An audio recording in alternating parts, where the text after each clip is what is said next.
In the coming session, we will explain you certain aspects of scheduling so that you should be able to understand different job sequencing techniques. You will also able to explain means to analyze different job sequencing rules.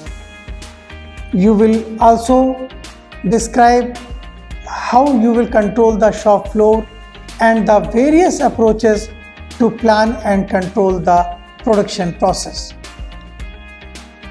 First, we will see the definition of job sequencing.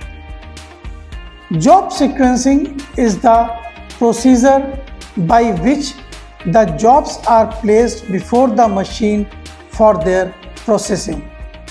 The sequence of the job in which they are processed plays a vital role in determining the desired objective, that is throughput, flow time, system unbalance, etc. There are various sequencing rules in which they can be sequenced or the products can be sequenced. These sequences are determined on the basis of characteristics and the processing requirement of the job. These sequencing rules are often called as the priority rule, as they are determined on the basis of data required to process the job. Description of different sequencing rules that we are going to show you in the coming slide. The first is first come first serve or FCFS. In this, jobs are processed on the basis of their arrival in the shop floor.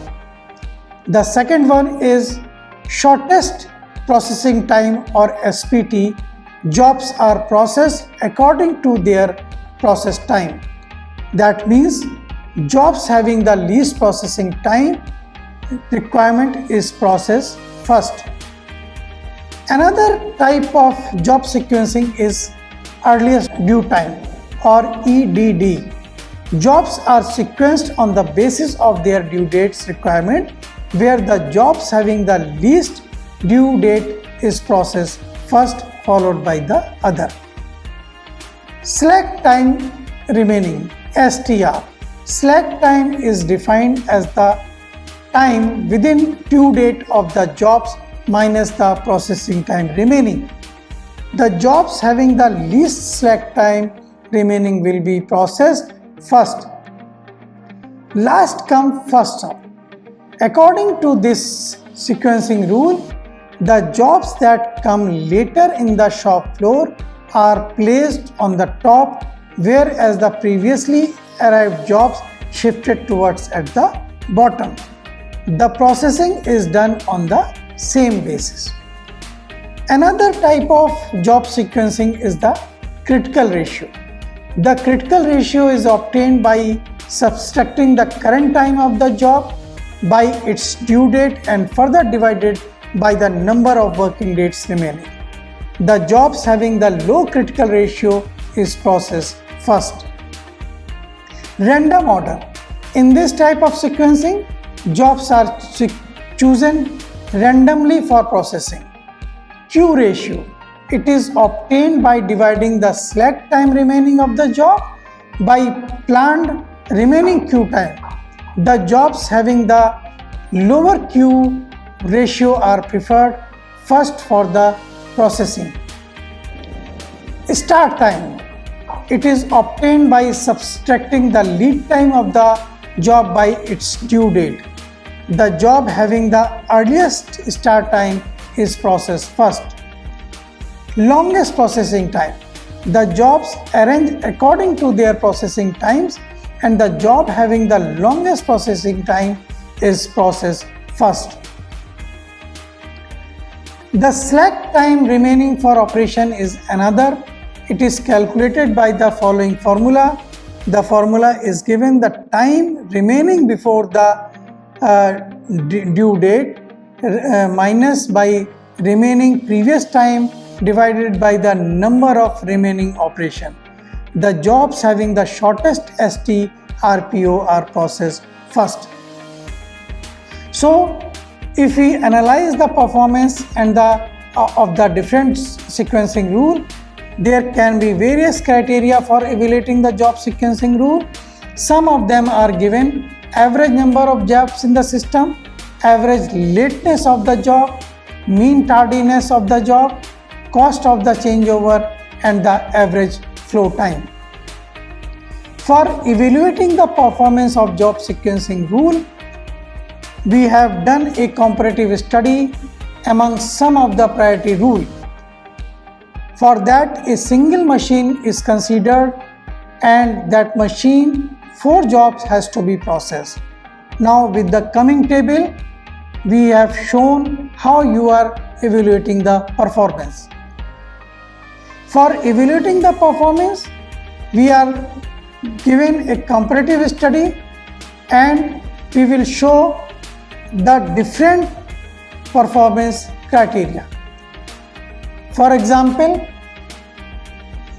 on the left side we have given different jobs, then processing time and the due time. So with this help of this table, we will evaluate the performance of each sequencing rule.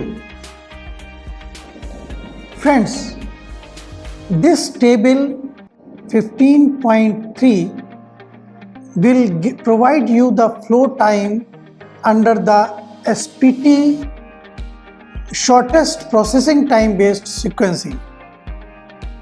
So J3 job is the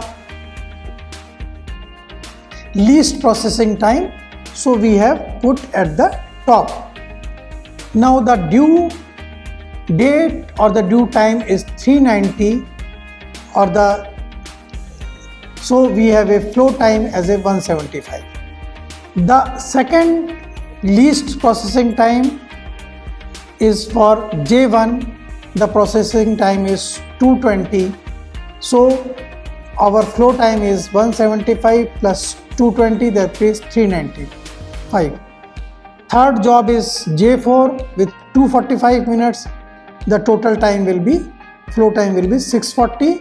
Then J2 with 350, the total time will be 990 minutes. The following flow time has been found with SPT based on the job sequencing rule. Now these are the calculation which I have calculated. From the above analysis, total flow time is calculated as a 2200 minutes, and the average flow time for the 4 jobs is divided by 4, that is equal to 550 minutes. Now we will compare the due time of the job with its flow time. From the comparison, it has been found that job 3, job 1 will be on the time, whereas job 4 and job 2 will be late by some amount of time. Hence, average lateness of the job is equal to 0 plus 0 plus 20 plus 210 divided by 4, that is equal to 60 minutes. Now we will come to the least processing time or the longest processing time. Again, with this sequencing rule, J2 will be first process, followed by J4, J1 and J3, and the total flow time is coming as 990. Now we will find out the total flow time. Now this time the average flow time is coming out to be 687.5. Now you can compare the both time SPT and LPT. Now compare the due date of the job. From the comparison, it has been found that job 2 and 4 will be on time, while job 1 and 3 will be late by some amount of time. Hence, average lateness of the job is equal to 236.25 minutes. All these are very interesting. It is advisable to do the same calculation by yourself also. First come first serve rule. Since job 1 is coming first, then 2, 3 and 4, we have calculated the flow time, which is again coming as 990. Now we will find the total flow time. 220 plus 570 plus 745 plus 990 is equal to 2525, and we have calculated the average flow time by dividing the value by 4. If we compare, the job 1 and 2 will be on time, while job 3 and 4 will be late by some amount, and we can find out the average lateness of the job, which is 181.25 minutes. The fourth rule is last come first serve. The which is coming in the last, that is J4 will be served first and J1 will be served in the last. Now we are calculating the total flow time, and the average flow time will be calculated on the basis of data provided in the table. And the most important thing is that in this, the job J4 and J3, since they are processed first, they will be on time, while J2 and J will be late by some amount of time.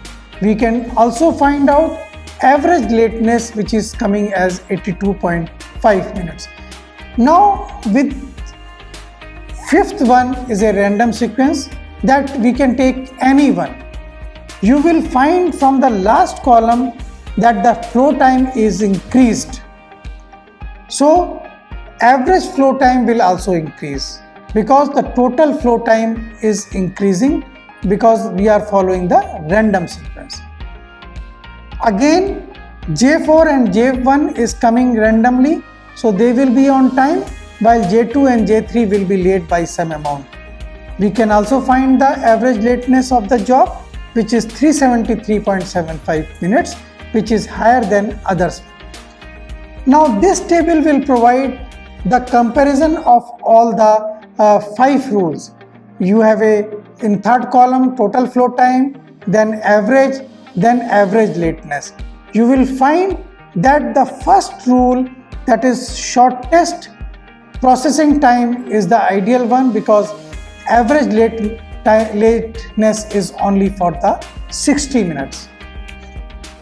Now we will ask you certain questions so that you can recall how the scheduling plays an integral role in manufacturing process.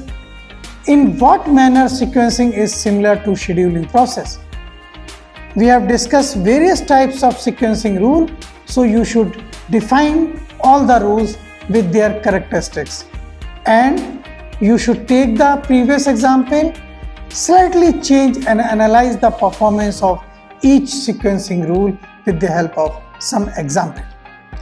In this session, we have provided you the importance of scheduling and its role in the high continuous system.